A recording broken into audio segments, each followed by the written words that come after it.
Muito bom dia a todas as pessoas que nos assistem neste início do Fórum Internacional de Empreendedorismo e Inovação no Agro e quarto encontro mundial da Rede Ibero-Americana de Incubação de Empresas Inovadoras do Sistema Agroalimentar. Eu agradeço com muita honra o convite que me foi feito pelo professor Celso da Costa Carrer, coordenador do evento, para participar deste primeiro painel denominado O que fazer para alimentar um planeta com 9 bilhões de pessoas de maneira sustentável?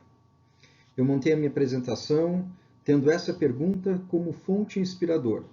O título que coube à minha apresentação no painel foi Sistemas Agroalimentares, uma visão dos fluxos de comércio e energia no âmbito mundial. Minha proposta para iniciarmos os debates neste painel é a de expandirmos a nossa visão dos sistemas agroalimentares para além do agro e para além do alimentar. Entendo que essa expansão alarga as possibilidades de esforços de pesquisa, de desenvolvimento e inovação por parte de todos nós, técnicos, empreendedores, acadêmicos, cientistas e formuladores de políticas públicas. É possível que algumas pessoas que me assistem, em alguns momentos, tenham a sensação de que a minha fala carregará um certo caráter crítico. Eu tenho me dedicado nos últimos anos a tentar estimular que mais e mais pessoas, especialmente nossos estudantes, expandam a sua visão de agropecuária. E por falar em estudantes, eu aqui aproveito para deixar uma saudação a todos os estudantes que nos assistem, especialmente aos nossos pós-graduandos do programa de pós-graduação em Gestão e Inovação na Indústria Animal, o nosso GIA, que participam deste evento.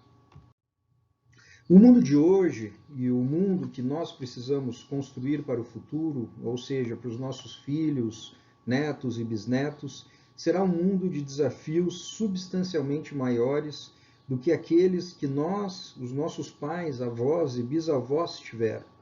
Não estou dizendo que a vida dos nossos antepassados era mais fácil do que a nossa. Estou apenas sugerindo que a complexidade das relações entre os seres humanos e entre nós e o mundo biofísico tende a aumentar cada vez mais. Assim, uma visão unicamente técnica e setorial do mundo não nos será útil pela interconexão existente entre todas as coisas do universo. Cada vez mais teremos que dividir o nosso interesse técnico com outras áreas do conhecimento, como as ciências humanas, a ecologia, a geologia, entre muitas outras. A bela arte do nosso evento, que vocês veem neste slide, reflete bem o entendimento das múltiplas conexões a quais estou me referindo.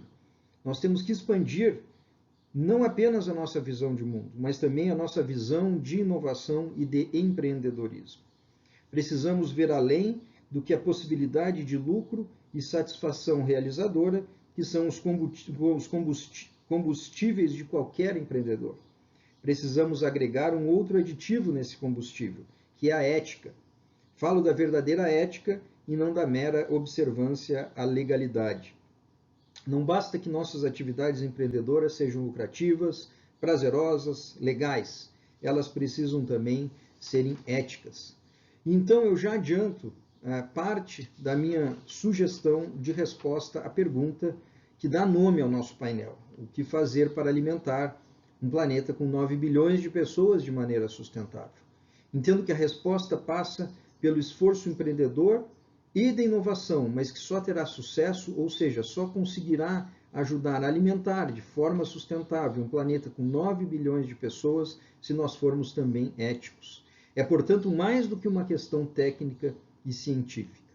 Se assim não pensarmos, continuaremos achando que é a técnica que vai nos levar para um patamar melhor. A Revolução Industrial não resolveu o nosso problema de acesso a bens e serviços. A Revolução Verde, que seria a panaceia, também não resolveu o nosso problema. E nenhuma outra revolução irá resolver se continuarmos focando apenas na técnica. Lembro que são 3 as perguntas norteadoras da economia, enquanto ciência: o que produzir, como produzir e para quem produzir. Segundo o último estudo da FAO, o mundo tem 690 milhões de pessoas que passam fome crônica. Se somarmos a essas as pessoas classificadas como tendo fome moderada, esse contingente ultrapassa 2 bilhões de seres humanos. Este é o mapa da fome mais atualizado que temos disponível, de 2020. Os países em azul têm menos de 2,5% da população em situação de fome crônica. O Brasil, inclusive, foi considerado nesse grupo. Junto com Uruguai e Cuba, seriam os 3 países em melhor situação na América Latina. Argentina, Chile e Costa Rica participam do grupo de até 5% da população com fome crônica na América Latina. Todos os demais países têm mais de 5% da sua população nesta situação. O caso extremo é do Haiti, que aparece pequenininho lá em cima, ao lado de Cuba, um país que tem mais de 1/3 da sua população que sofre de fome crônica. Venezuela, Bolívia, Nicarágua e Guatemala também estão em situação bastante precárias, tá? Nesse quesito, com mais de 15% da sua população de famintos. Mudando o continente, temos a situação sempre mais preocupante que ocorre no continente africano. O Oriente Médio, o subcontinente indiano e o sudeste asiático também se encontram em situação bastante delicada. A Europa, como vocês podem ver, está praticamente toda azul já, com exceção da Eslováquia, Sérvia, Bulgária, Albânia, Macedônia e Ucrânia. Mas nem sempre a Europa foi azul. Há exatos 100 anos, o velho continente também passava fome e fome crônica, especialmente devido aos constantes conflitos armados que lá aconteciam. Em 1919, as populações da Finlândia, Polônia e vários países, incluindo a própria Alemanha, estavam em condição de fome, como vocês podem ver nesta próxima ilustração. Nesta ilustração, então, do jornal, The New York Times, de maio de 1919. Alguns países já estavam recebendo ajuda humanista dos Estados Unidos. Os países em melhor situação na ocasião, como Portugal, Espanha, França e Inglaterra, estavam classificados então como tendo, abre aspas, comida suficiente para o presente, mas com sérias dificuldades para o futuro, fecham aspas, tá? E esses países ainda passaram pela Segunda Guerra Mundial, que agravou ainda mais a sua situação. Em 1957, então, começou a ser desenhada a PAC, a Política Agrícola Comum da Comunidade Europeia, que foi colocada em prática em 1962. Em poucos anos, a Europa não apenas resolveu, em grande parte, o seu problema da fome da sua população, como também se tornou uma exportadora líquida de alimentos. Então, a história nos mostra que a união de forças é capaz de resolver problemas sérios relacionados à insegurança alimentar. Políticas públicas, aliadas ao espírito empreendedor e à liberdade das pessoas, são fundamentais para o desenvolvimento econômico e social. Nenhuma grande potência do mundo desenvolvido hoje chegou lá sem políticas públicas sólidas que amparem a iniciativa empreendedora. Mas como estamos nós, então, os países em desenvolvimento? Ainda não conseguimos chegar no nível dos europeus, mas também evoluímos. Esta figura que vocês veem neste slide mostra a redução da subnutrição no mundo em desenvolvimento de 1970 a 2015. Vejam que no início da década de 70, mais de 1/3 da população desses países era subnutrida. Este percentual veio caindo para ficar aí um pouco abaixo dos 15% atualmente. Sem dúvida, o desenvolvimento dos sistemas agroalimentares colaborou significativamente para essa melhoria no suprimento de alimentos. Agora, se abrirmos o mundo em desenvolvimento, nos últimos quase 20 anos, veremos que os avanços foram quase que generalizados, pelo menos até meados da primeira década do novo milênio, quando a fome ela volta então a crescer, especialmente na África subsaariana e na América do Sul, dentro da qual nós, o Brasil, está inserido. Os anos de 2014 e 2015, representados por esse tracejado em vermelho, foram um divisor de águas para essas duas grandes regiões do globo, que vocês conseguem, então, ver à direita do pontilhado. Tá? Então, a África subsaariana e a América do Sul, elas vêm observando uma volta do crescimento da fome, no mínimo há uns 5 ou 6 anos. E no Brasil? No Brasil, há poucas semanas, muito poucos dias, o IBGE divulgou a sua última pesquisa sobre alimentação dos brasileiros e brasileiras. Tá? Em 5 anos, cresceu em 3 milhões o número de pessoas em situação de insegurança alimentar grave no país, como vocês podem ver nessa notícia do dia 17 de setembro último. Tá? São 10,3 milhões de brasileiros e brasileiras que vivem nessa situação. Vivemos a pior fase dos últimos 15 anos em nosso país. Além do aumento da população que passa fome no Brasil nos últimos anos, a pesquisa também mostrou outros resultados que são assustadores. Eu gostaria de chamar a atenção para 3 deles que foram destacados com essas flechas azuis. Tá? A fome é mais prevalente nas áreas rurais, o que pode parecer um paradoxo, mas que mostra uma triste realidade do nosso país. A pobreza rural no Brasil é uma realidade que muitos ainda não veem. Outro ponto, metade das crianças com até 5 anos, metade das crianças com até 5 anos tem restrição no acesso à alimentação de qualidade no nosso país. Mais da metade dos domicílios onde há fome são chefiados por mulheres. Então, obviamente, nós não temos como falar de fome sem falar de pobreza. Dados também recentes do IBGE mostram que 24,7% da população brasileira vive com até $5,50 por dia, o que dá mais ou menos R$30 por dia ou R$907 por mês. São 52,3 milhões de pessoas nesta situação. 6,5% da população brasileira vive com até $1,90 por dia, o que dá mais ou menos R$10 por dia ou R$313 por mês. São 13,8 milhões de pessoas que vivem na pobreza extrema no Brasil. Esses níveis que estamos nos referenciando de $5,50 e de $1,90 por dia, respectivamente, são referências internacionais propostas pelo Banco Mundial para se mensurar, então, pobreza e pobreza extrema. Então, meus colegas, por mais que algumas vozes queiram desassociar produção de alimentos a acesso aos alimentos, é uma defesa que não encontra nenhum fundamento aceitável, muito menos se o nosso interesse é a sustentabilidade, como é o foco do nosso painel. Tá? Então, quem quer falar de sustentabilidade, de empreendedorismo e de inovação não pode desconsiderar esta realidade. Como é possível querermos, então, que o Brasil seja uma potência agrícola se nós temos em nosso país 52,3 milhões de pobres, 13,8 milhões de extremamente pobres e 10,3 milhões de famintos crônicos, tá?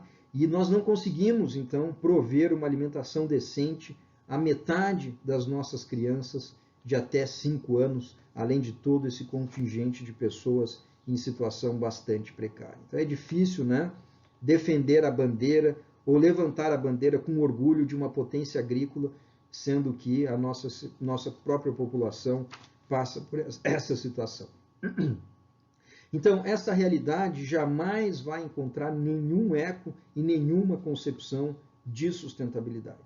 Portanto, o desafio dos sistemas agroalimentares de cumprir o seu papel no suprimento das pessoas continua assombrando a nossa sociedade. O empreendedorismo e a inovação são importantes, que podem ajudar a aliviar essa penúria, certamente serão muito bem-vindos neste contexto. Mas o nosso desafio não é só de produzir e de distribuir.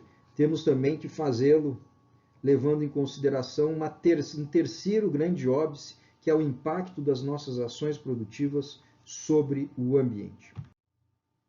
Já se tem um estoque de conhecimento, pessoal, bastante farto na ciência que atesta o impacto das ações humanas sobre o ambiente. A concepção que eu lhes trago aqui sobre este assunto é a das fronteiras planetárias, desenvolvida por Johan Rockström, de Estocolmo, e que vem sendo aprimorado pelo seu grupo de pesquisa com cientistas de diversos países. As fronteiras planetárias seriam limites para a nossa ação, para a ação antrópica, ou seja, limites de segurança para o homem e suas atividades sobre o planeta. São propostos 3 limites ou fronteiras, daí o nome desse método das fronteiras planetárias. O primeiro limite seria a fronteira de segurança, que vocês veem, então, no círculo menor, mais ao centro desta figura, representado, então, por uma coloração verde. A outra fronteira, a fronteira da incerteza, que vocês podem ver no círculo médio, tá? É representado pela coloração amarela. E além dessa fronteira, ou seja, além dessa fronteira de certeza, nós temos a fronteira, a zona de incerteza, ou seja, de elevado risco de uma possível irreversibilidade dos impactos que nós causamos, então, sobre o ecossistema terrestre, que é representado na figura, então, por essas áreas em região vermelha. Tá? 9 dimensões ou processos são, então, considerados, e começando ali por baixo, pela acidificação dos oceanos, e no sentido horário, nós temos, então, a acidificação dos oceanos, os fluxos biogeoquímicos do nitrogênio e do fósforo, o uso de água fresca, mudança de uso da terra, biodiversidade, mudança climática, novas entidades, esgotamento da camada de ozônio e carga atmosfera de aerosóis. São essas, então, os 9 processos que vêm sendo monitorados e estudados. Dessas 9 fronteiras, 3 ainda não foram plenamente definidas, e que são as que a gente vê com ponto em cinza e com ponto de interrogação. Das outras, nós ainda estamos em zonas seguras para 3 processos, que são a acidificação dos oceanos, a disponibilidade de água fresca e a camada de ozônio. Estamos na zona de incerteza para uso da terra e mudança climática.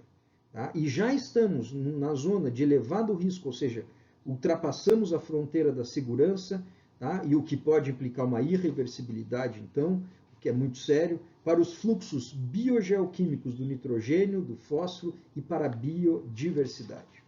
Assim, nossos maiores riscos globais atuais em termos ambientais são a perda da biodiversidade e a contaminação ambiental com nitrogênio e fósforo, e principalmente com nitrogênio. E eu lamento informar para aqueles que ainda não sabem, tá, que a agropecuária é a principal fonte desses problemas, desses 3 problemas, queiramos ou não. Tá? Talvez possa parecer até surpreendente para alguns essas informações, mas elas estão lá, devidamente estudadas, pesquisadas, publicadas por centenas de cientistas renomados e devidamente documentadas. Tá? Só nesse slide nós temos incontáveis fontes de inspiração para o desenvolvimento da ciência, da inovação e de novos negócios que vêm, então, se alinhar nesse esforço de tentar nos recolocar para as fronteiras minimamente de segurança neste contexto. Mas para melhor ilustrar e de forma ainda mais objetiva como são definidas essas fronteiras, eu reproduzi nesta tabela os 5 processos mais preocupantes de que lhes falei. Tá? E eles estão em ordem decrescente de seriedade, do mais sério para o não tão sério. Para o nitrogênio, em nível global, a zona de segurança que foi sugerida pelos pesquisadores, o nível de fixação industrial e simbiótica pelas leguminosas de nitrogênio, fica então um nível de segurança entre 62 e 82 teragramas por ano. Teragrama é o mesmo que 1 milhão de toneladas, para facilitar o nosso entendimento. Tá? Então, o limite seria entre 62 e 82, vocês veem na primeira linha em vermelho. Tá? E o nível atual de fixação anual do globo está em torno de 150 teragramas, ou 150 milhões de toneladas de nitrogênio que estamos jogando, então, no ambiente, e, portanto, quase o dobro do limite máximo da zona de segurança. Então, o nitrogênio é causador de uma série de problemas ambientais. Em termos da biodiversidade, segunda linha, o principal indicador é a taxa de extinção das espécies de seres vivos. O limite aceitável seria de até 100 espécies extintas por ano, em um total de 1 milhão de espécies. A taxa de extinção atual que nós temos no mundo pode ser até 10 vezes maior do que esse limite recomendável. Há muitas dificuldades em se precisar esses números de extinção devido à enorme quantidade de espécies no mundo, inclusive algumas ou muitas ainda não descobertas. Para o fósforo, terceira linha, também dado em teragramas, nós estamos por volta, nós estamos aí com emissões por volta de 14 milhões de toneladas emitidas para a biosfera por ano, e o limite aí máximo que se preconiza é alguma coisa em torno de 11 milhões. Então nós já extrapolamos também o limite da segurança para o fósforo. Para o uso da terra, então a quarta linha e a primeira em amarelo dessa tabela, nós deveríamos manter algo como entre 75% e 54% da vegetação original conservada, tá? Mantida, para que possa então permitir a reprodução da biodiversidade e dos ciclos naturais e biológicos. Mas o mundo tem algo em torno de 62% conservado. Então, estamos ainda na zona de segurança, mas com um sinal amarelo já aceso. Para a mudança climática, a última linha da tabela, que é sempre um tema muito polêmico, a variável controle é a concentração de gás carbônico na atmosfera, sendo que o limite máximo sugerido é de 450 ppm, e nós já estamos nos aproximando disso, com algo aí muito próximo já dos 400 ppm na atualidade, o que também nos acende o sinal amarelo. Enfim, a ciência, os indicadores estão aí para nos guiar em busca de soluções que nos coloquem pelo menos aquém do limite máximo possível da irreversibilidade. Mas especificamente relacionado à produção animal, eu gostaria de lembrar que no ano de 2006, com a publicação deste importante estudo intitulado Livestock's Long Shadow, a FAO, órgão máximo para a agricultura e alimentação do mundo, ela assume institucionalmente o impacto que as produções animais causam ao ambiente, em que pese as suas inúmeras contribuições em termos de fornecimento de alimento, vestuário, trabalho, serviços ecossistêmicos, emprego, entre muitos outros. Esta publicação, em suas mais de 400 páginas, é algo quase que obrigatório para aqueles que querem compreender o papel dos animais na produção da economia humana e também os seus efeitos sobre o ambiente. Um guia para quem busca oportunidades para a inovação. Tá? Não creio, pessoal, que haja mais nenhum espaço, pelo menos no campo da ciência, para se questionar se realmente os animais ou a agropecuária, de uma forma geral, causam impacto no ambiente. Inclusive, eu repito que dos 3 processos planetários que já ultrapassamos o limite aceitável, a produção animal tem responsabilidade sobre os 3. Então, inclusive, os estudos da FAO, que não param de evoluir, continuam avançando, tá? Em termos de tentativa de se estimar a contribuição e o efeito da produção animal sobre o ambiente, eles estão por aí. Tá? Aqui eu cito um outro importante trabalho coordenado por Peter Gerber, de 2013, também da FAO, no qual estima-se o impacto e apresentam-se possíveis soluções para reduzir o efeito das produções animais sobre o ecossistema.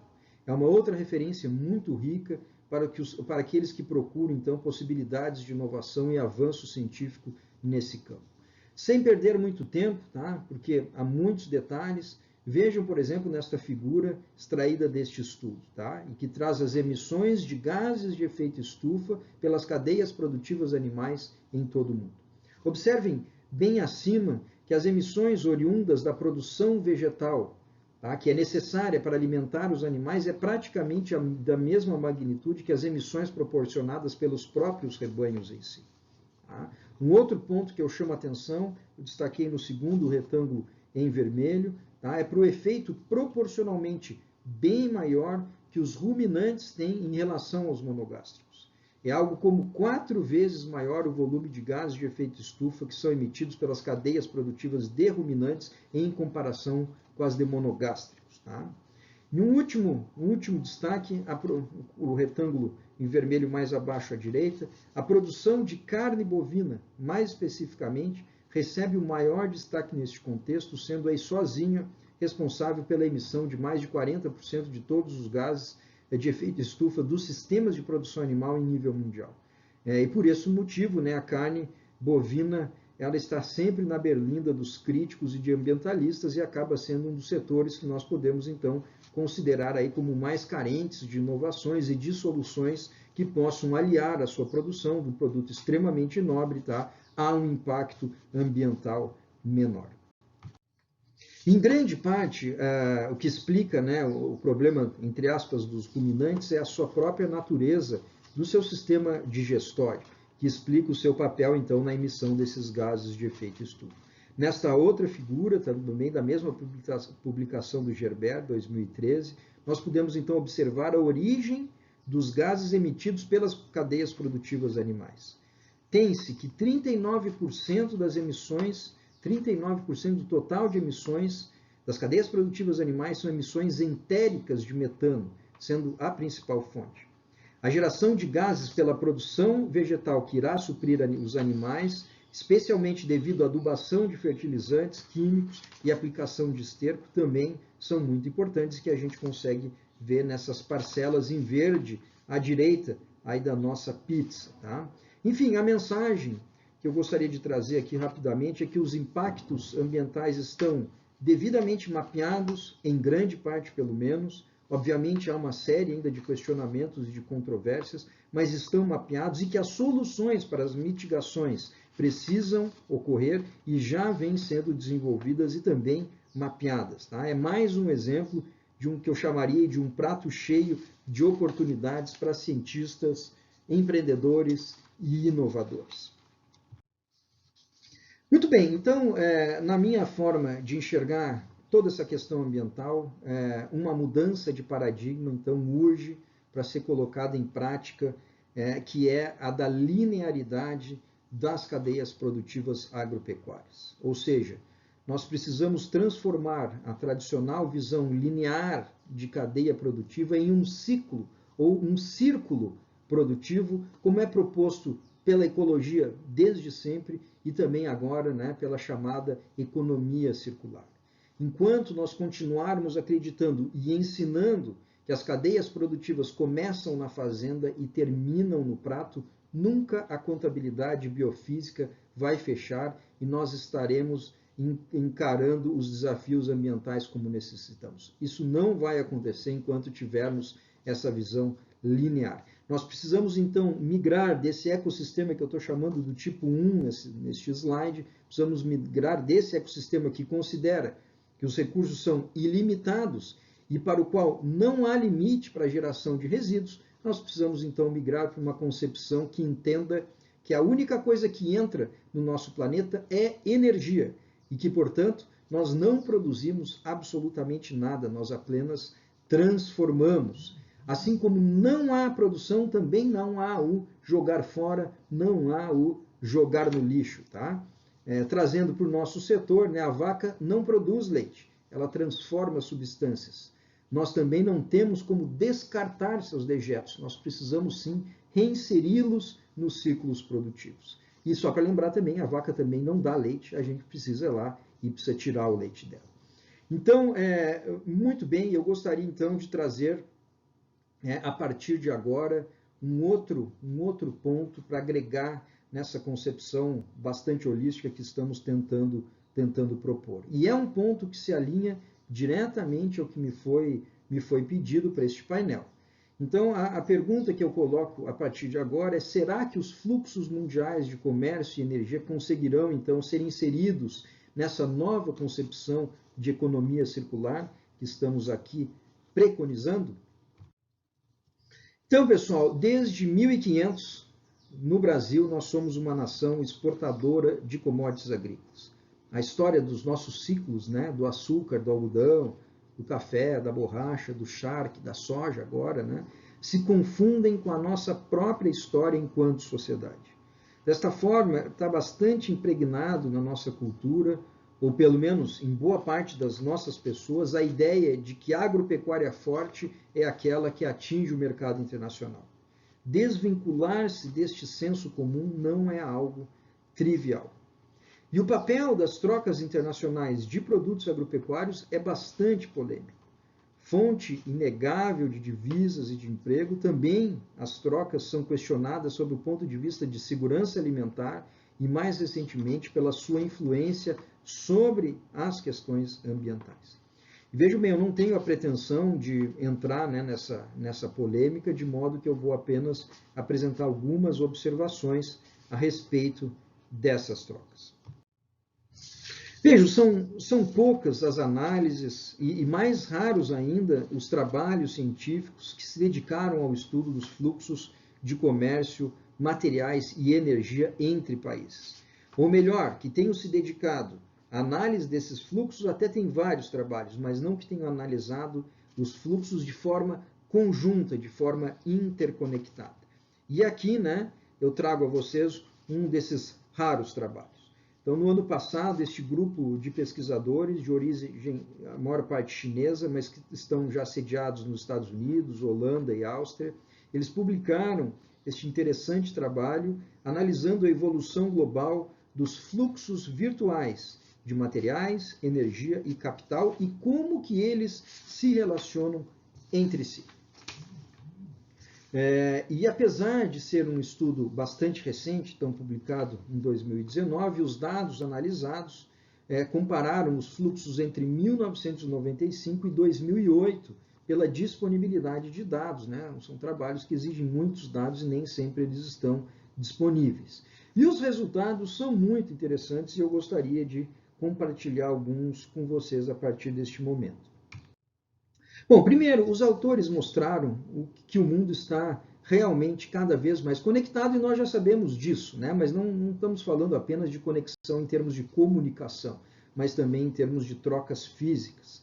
A proliferação de fluxos de materiais, por exemplo, comércio internacional de alimentos e de energia, está cada vez mais conectando lugares adjacentes a lugares distantes em sistemas integrados. Esses fluxos de materiais, eles podem e provavelmente continuarão a se proliferar e se intensificar com o crescimento da população global, com as mudanças no estilo de vida, o consumo crescente de recursos e a distribuição desigual de recursos.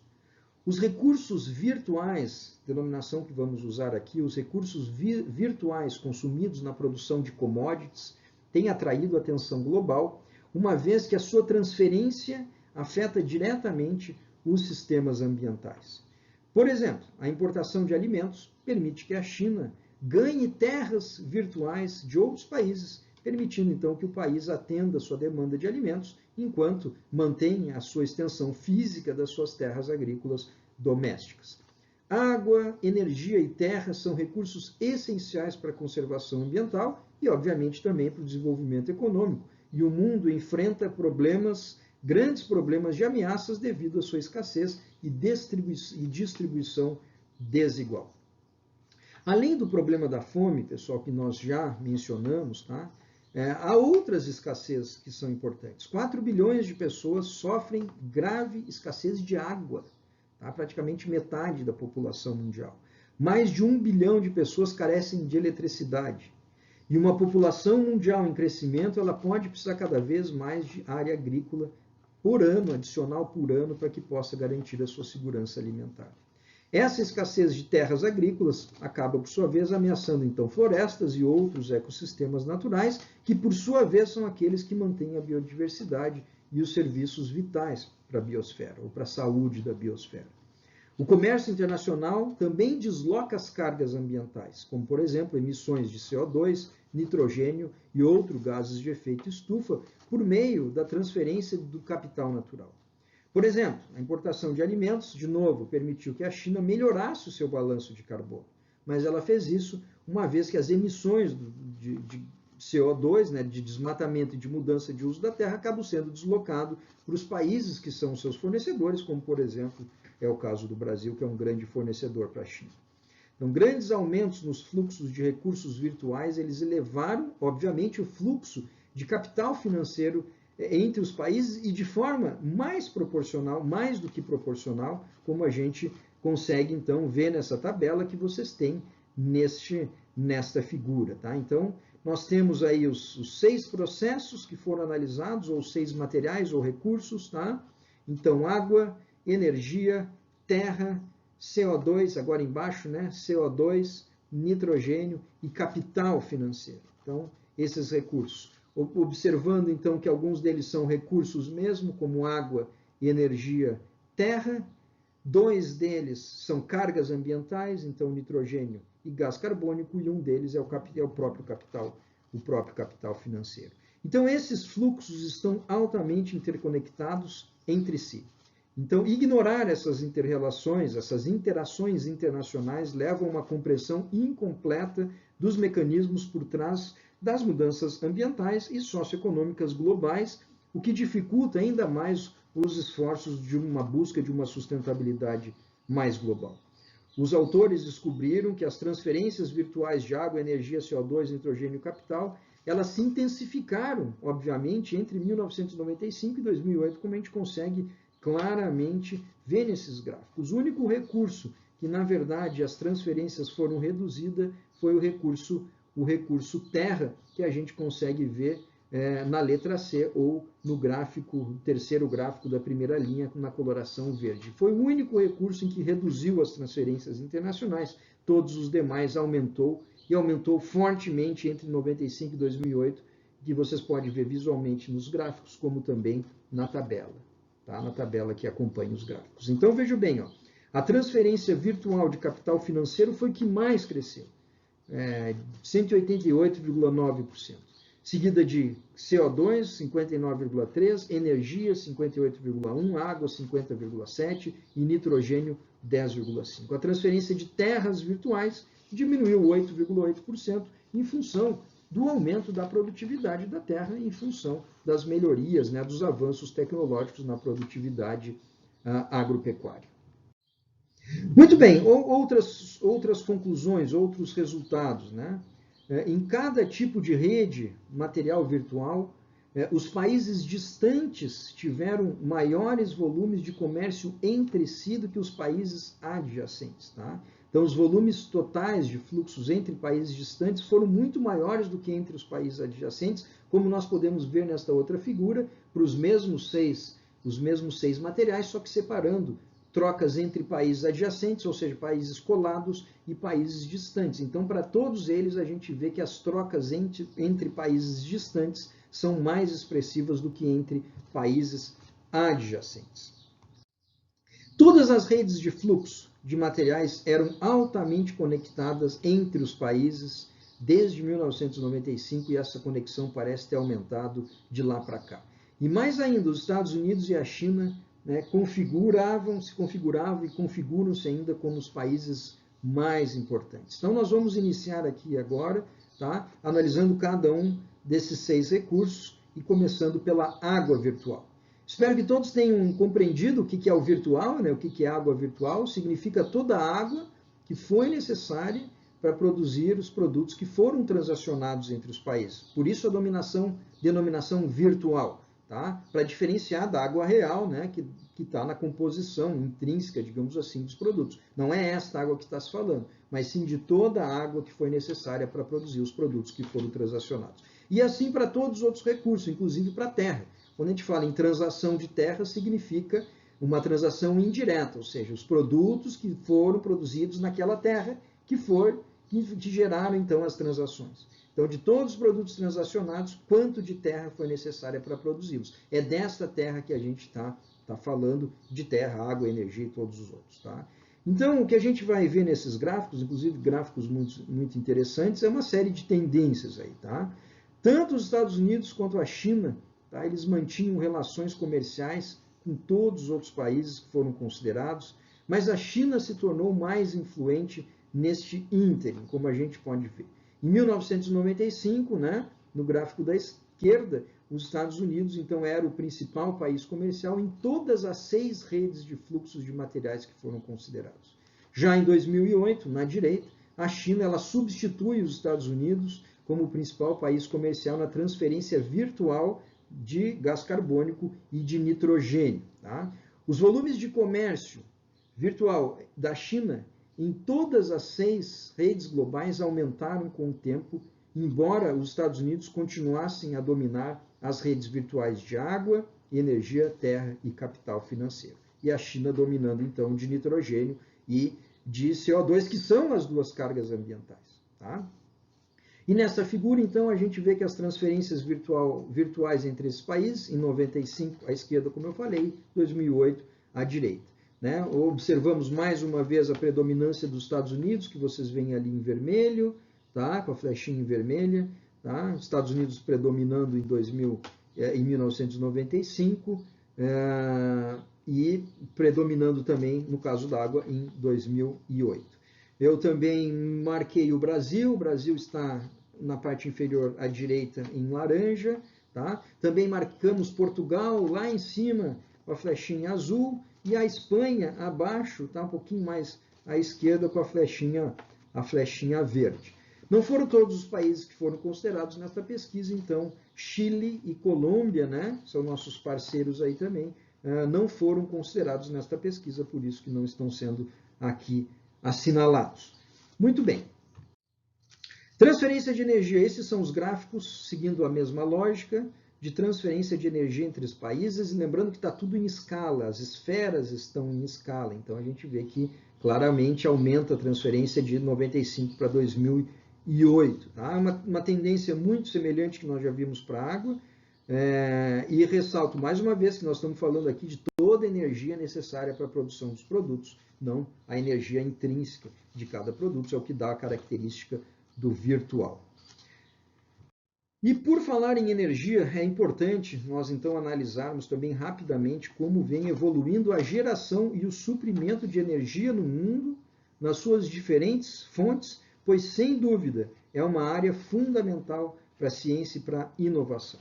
Esta primeira figura a respeito disso, ela mostra então a evolução do suprimento de energia em tonelada equivalente petróleo, ou seja, como se tudo fosse transformado em petróleo, desde 1990 até 2018, então uma série relativamente longa. Observamos que o petróleo em laranja abaixo e o carvão em azul claro acima, tá, continuam sendo as principais fontes de energia para as economias mundiais. Ambas não renováveis e fontes de carbono, ou seja, com problema duplo, né? O da não renovabilidade, ou seja, um recurso finito, e da fonte de emissão de carbono, que gera aí os problemas de efeito estufa e vários outros. Tá?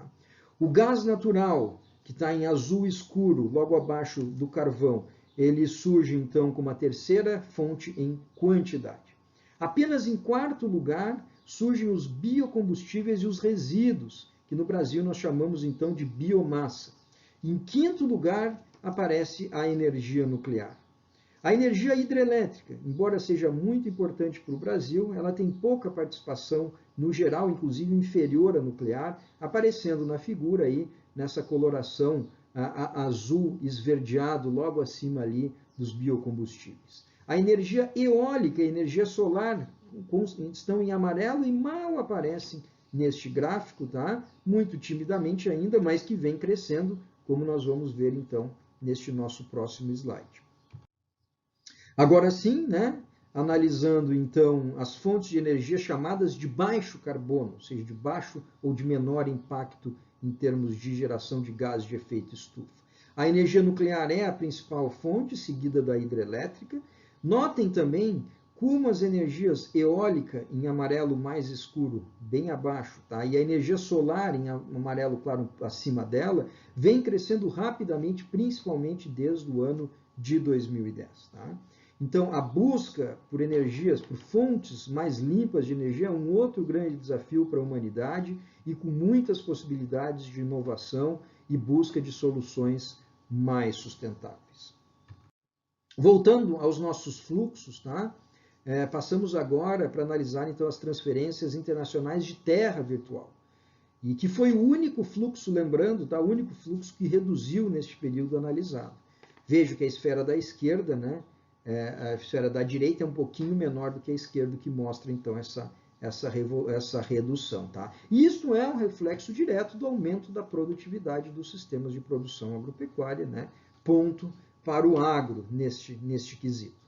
Além da já mencionada dominância dos Estados Unidos e da China, que se repete aqui mais uma vez, a gente observa uma forte presença do Japão, um pouco acima à esquerda, tá, em azul, a presença do Japão, da Austrália, ao lado dos Estados Unidos, em vermelho à direita inferior, e do Canadá também. Tá? Então, o primeiro país, o Japão, como importante importador de alimentos, e sem terra, obviamente, com pouca terra, né? E os outros dois grandes exportadores líquidos de produtos agropecuários devido à sua grande extensão.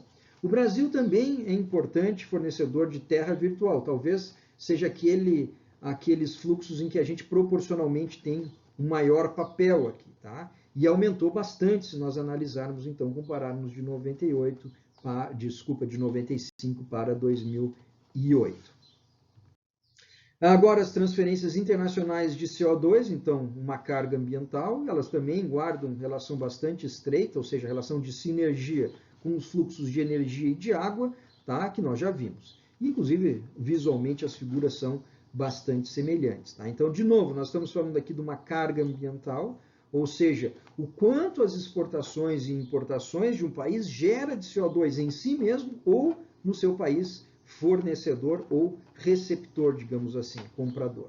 Destaque enorme em 2008 para a China, como vocês podem ver ali, uma enorme participação então nas emissões virtuais de CO2, o que vem rendendo ao país, né, uma série de críticas nos fóruns internacionais preocupados com a questão ambiental. As trocas de nitrogênio, que é uma outra carga ambiental, também guardam semelhança com as de gás carbônico, e novamente um predomínio muito grande da China mais recentemente. Tá? O que surge de diferente aqui, talvez, seja, né, o que chama a atenção, a participação de alguns países europeus que têm uma indústria de fertilizantes nitrogenados fortes, né, como por exemplo, a Rússia, Polônia e Alemanha. A Rússia e a Polônia a gente vê ali em cima naquela cor lilás rosa, e a Alemanha a gente vê lá embaixo num verde um pouquinho mais claro, denominada como DEU aí de Deutschland, né? Então esses países têm uma indústria de fertilizantes nitrogenados bastante significativa. Mas nessa comparação de 95 para 98 a gente observa então uma redução da participação percentual, pelo menos, dos países europeus na geração de nitrogênio. Okay? E eu aproveito aqui para lembrar, né, abrindo um parênteses, que o Brasil é deficitário em praticamente todas as fórmulas de fertilizantes, tá? Especialmente nesta ordem, potássio, nitrogênio e fósforo, NPK, que são fundamentais para qualquer produção agropecuária, e o Brasil, então, é um grande importador de fertilizantes e suas matérias-primas. Finalmente, a transferência de capital financeiro, que foi o fluxo, né, que mais aumentou no intervalo de tempo considerado, como nós já tínhamos visto. Praticamente triplicou. Tá? A gente vê, inclusive, que as esferas, né, a escala da esfera mostra como realmente o aumento da grana foi o que realmente mais nos chama a atenção. Estados Unidos e China continuam dominando. Depois aí vem Alemanha, Japão, França, Inglaterra, obviamente os países mais ricos do mundo. A Espanha tem uma participação proporcionalmente maior do que do Brasil, apesar, né, que ela tenha tido uma predominância brasileira nas exportações de água e de terra. Mas quando se fala em riqueza financeira, a Espanha passa com alguma tranquilidade o Brasil. Ok? Enfim, essa foi a análise visual, uma análise visual que eu tentei proporcionar para vocês aqui nesta minha fala. Eu sei que são muitos números, muitos países, muitas cores, muitos fluxos, né? O que dificulta uma análise mais precisa no pouco tempo que temos. Mas eu gostaria apenas de passar essa visão geral sobre as trocas internacionais e a importância delas quando o assunto é sustentabilidade, porque foi esse o tema que me foi proposto. Em síntese, nós poderíamos dizer que a população mundial deve chegar então aos 9 bilhões em 2050, um número já bastante conhecido de todos, trazendo consigo aí um aumento exponencial na demanda global de recursos naturais e de carga ambiental, que vai um acompanhar o outro, tá? Em resposta, então, os fluxos globais de materiais provavelmente continuarão a se intensificar e desempenhar papéis cada vez mais importantes na definição das condições ambientais e socioeconômicas em múltiplas escalas. Tá? Aumentar, então, a sustentabilidade ambiental e o bem-estar humano, portanto, requer uma perspectiva multiescalar que englobe as interações internacionais dos diferentes fluxos. Não podemos mais nos limitar a analisar apenas o volume e o valor financeiro dos produtos transacionados internacionalmente, como normalmente se faz. A proteção do meio ambiente por meio do uso sustentável de recursos exigirá uma melhor compreensão dos mecanismos e estruturas existentes das redes de comércio internacional. Embora algumas instituições e acordos, como a Organização Mundial do Comércio, o Protocolo de Quioto, sejam capazes de promover a governança comercial multilateral, tem havido pouco foco no comércio material virtual, como esses autores propuseram. Então, instituições adicionais devem ser estabelecidas para promover a governança comercial multilateral e bilateral, voltado para um comércio de material virtual, através, então, das fronteiras nacionais. O consumo e emissões de materiais virtuais devem ser medidos, tá? De modo que a responsabilidade pelo consumo possa também ser parcialmente alocada aos consumidores, aos países consumidores, e não apenas aos produtores, como geralmente acontece. Eu espero não ter lhes passado uma visão que possa parecer negativa, tá? Com a minha fala, na tentativa, então, de responder a pergunta que nos foi proposta para o painel, o que fazer para alimentar, então, o planeta com 9 bilhões de pessoas de maneira sustentável. Muito pelo contrário, né? Não sou pessimista, eu sou otimista em relação ao futuro e à nossa possibilidade de atuação de cada um de nós. Nós precisamos empreender, precisamos inovar, obviamente, mas com ética, ou seja, com uma visão holística sobre os desafios que se apresentam para os nossos sistemas agroalimentares, desde a escala micro da fazenda, passando pela escala nacional e a escala internacional e a escala planetária. Tá? Temos que produzir e lucrar, mas cuidando do ambiente e cuidando das pessoas. O lucro pelo lucro não se alinha com a concepção de sustentabilidade. E nós já temos um bom guia aí, né? Um bom guia para que possa nos nortear em busca de um mundo melhor, que são, por exemplo, os 17 ODS, que eu imagino que seja de conhecimento de todos vocês. Eu tenho sugerido aos meus orientados para sempre começarem seus projetos de pesquisa e desenvolvimento, tentando alinhar os seus objetivos aos ODS. Então, eu não teria outra forma de encerrar a minha fala do que com os nossos 17 ODS. Erradicação da pobreza, fome zero, agricultura sustentável, saúde e bem-estar, educação de qualidade, igualdade de gênero, água potável e saneamento, energia acessível e limpa, trabalho decente, crescimento econômico, indústria, inovação, infraestrutura, redução das desigualdades, cidades e comunidades sustentáveis, consumo e produção responsáveis, ação contra a mudança global do clima, vida na água, vida terrestre, paz, justiça e instituições eficazes, parcerias e meios de implementação. Creio que o nosso evento é um exemplo do 17º ODS, das parcerias e dos meios de se tentar implementar novas ideias para um mundo melhor. Meu e-mail fica aqui, eu agradeço a atenção de todos e de todas. Mais uma vez, muito obrigado por terem me convidado para participar deste importante fórum. Muito obrigado.